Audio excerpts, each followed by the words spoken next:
আসসালামু আলাইকুম ওয়া রাহমাতুল্লাহ। সুপ্রিয় আলোর পথের দর্শক মণ্ডলী, আশা করি মহান আল্লাহ রব্বুল আলামিনের অশেষ মেহেরবানি ও দয়ায় আপনারা সবাই ভালো আছেন। প্রিয় দর্শক, নারীরা অনেক শখ করে মেহেদি লাগায়। বিশেষ করে কোনো প্রোগ্রামকে কেন্দ্র করে আমাদের নারীরা মেহেদি লাগিয়ে থাকে। কিন্তু আগের যুগে নারীদের মধ্যে মেহেদি লাগানোর প্রচলন খুব বেশি ছিল। যেসব বোনেরা মেহেদি লাগানো বেশি পছন্দ করেন এবং যারা অপছন্দ করেন তারা মনোযোগ দিয়ে শুনবেন পুরো ভিডিওটি, এবং এই ব্যাপারে আমাদের প্রিয় নবী সাল্লাল্লাহু আলাইহি সাল্লাম এর কি ফরমান তা জেনে নেবেন। নাপাক অবস্থায় যেমন হায়েজ চলাকালীন সময়ে মেহেদি লাগানো যাবে কিনা, পায়ে মেহেদি লাগানো যাবে কিনা, কোনো অনুষ্ঠান উপলক্ষে কোনো পুরুষ মেহেদি ডিজাইনার দ্বারা মেহেদি লাগানো যাবে কিনা, মেহেদি সাদা সিধা লাগাবেন নাকি ডিজাইন করে লাগাবেন, মেহেদি লাগানোর পর অজু গোসলের হুকুম কি, পুরুষেরা মেহেদি কোথায় লাগাতে পারবেন, কোনো মেহেদি লাগালে অজু হবে কিনা, এসব বিষয় ইনশাআল্লাহ বিস্তারিত আলোচনা করার চেষ্টা করব। সর্বপ্রথম সুনানে আবু দাউদের 4184 নম্বর হাদিস শুনুন। এক মহিলা হযরত আয়েশা রাদিয়াল্লাহু তাআলা আনহা এর কাছে মেহেদি লাগানোর বিষয়ে জিজ্ঞাসা করলেন। তিনি জবাবে বললেন, এতে কোনো সমস্যা নেই, তবে রাসূল সাল্লাল্লাহু আলাইহি ওয়াসাল্লাম মেহেদির ঘ্রাণ অপছন্দ করতেন। যেহেতু মেহেদি লাগানো জায়েজ, তাই আগের যুগের মহিলারা শুধু হাতকে রঙিন করার জন্য প্রতিনিয়ত সাদা সিধা মেহেদি লাগাতেন, অর্থাৎ মেহেদিকে লেপটে লাগাতেন, কোনো ডিজাইন ছাড়া। তবে এই যুগে যে কোনো অকেশনে মেহেদি লাগানোর সময় নানান ধরনের ডিজাইন ব্যবহার করা হয়। আমাদের দেশের বোনেরাই সাধারণত মেহেদির ডিজাইন হাতে করতে পছন্দ করেন। মনে রাখবেন, এই ব্যাপারে ফেকাহে কেরামের ফতোয়া হলো নারীদের মেহেদি লাগানো জায়েজ, চাই তা সাদাসিধে হোক বা ডিজাইন করে হোক। তবে নিজে বা অন্য কোনো নারী যদি ফুল বা ডিজাইন করে দেয় তা জায়েজ। তবে আজকাল নারীরা মেহেদি ফুলের ডিজাইনের জন্য পরপুরুষের সামনে হাত বিছিয়ে দেয়, সেটা একেবারেই খোলাসা হারাম। আজ যারা কয়েকটি দিনের জন্য সুন্দর ডিজাইনের আশায় এই হারাম কাজ করছেন, তারা যেন নিজেদেরকে জাহান্নামের ইন্ধন হিসাবে তৈরি করছেন। আমাদের প্রিয় নবী সাল্লাল্লাহু আলাইহি ওয়াসাল্লাম ইরশাদ করেন, যখন কোনো নারী তার হাত কোনো পরপুরুষের হাতে রাখে,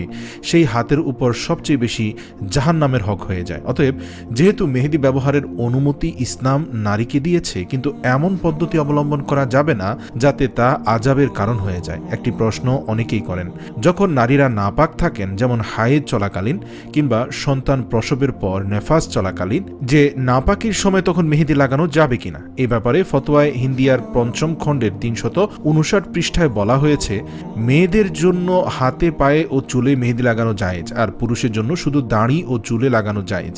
পুরুষের জন্য হাতে পায়ে মেহেদি লাগানো জায়েজ নাই। তেমনই ভাবে নারীরা পাক অবস্থায়ও মেহেদি লাগাতে পারবে, নাপাক অবস্থাতেও মেহেদি লাগাতে পারবে। এতে কোনো শরীয়তের পক্ষ থেকে বিশেষ বাধা বা নিষেধাজ্ঞা নেই।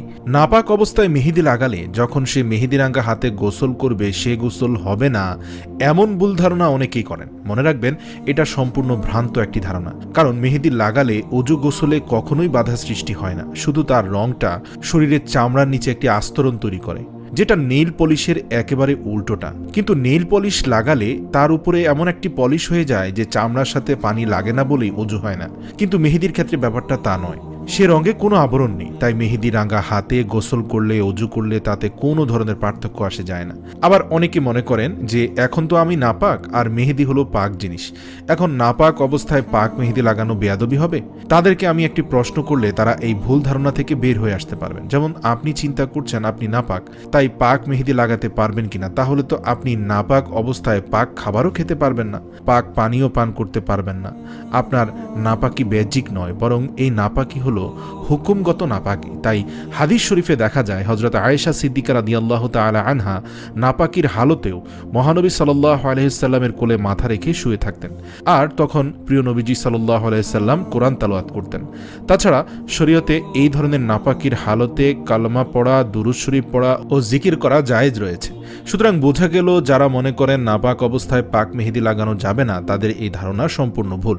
এবার আসুন সবচেয়ে গুরুত্বপূর্ণ মাসালাটি জেনে নেই। তা হলো, বর্তমানে বাজারে যেসব কোন মেহেদি, টিউব মেহেদি আছে, তা লাগানোর পর ২-৩ দিন পর হতে একটি আবরণ পরিলক্ষিত হয় মেহেদি লাগানোর স্থানে।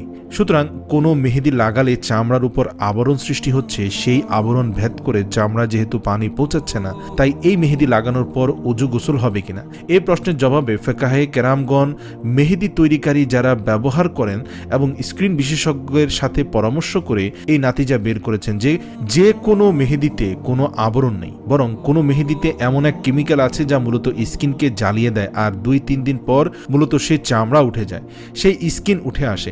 এইসব কোনো মেহেদির আবরণ নয়। অতএব কোনো মেহেদি দ্বারা যেহেতু চামড়ার উপর আবরণ সৃষ্টি হয় না, তাই এর উপর উজু গোসল করলে তা আদায় হবে। আশা করি আপনারা মেহেদি সংক্রান্ত সকল মাসআলা বুঝেছেন। এছাড়া অন্য যে কোনো মাসআলা যদি আপনাদের জানার থাকে তাহলে অবশ্যই আমাদেরকে কমেন্ট সেকশনে অথবা ইমেল করতে পারেন। বিখ্যাত শায়েখ এবং আলেমে দ্বীনদের কাছ থেকে প্রাপ্ত মাসআলা আপনাদের অবশ্যই যথাযথ সময়ে জানিয়ে দেওয়া হবে ইনশাআল্লাহ।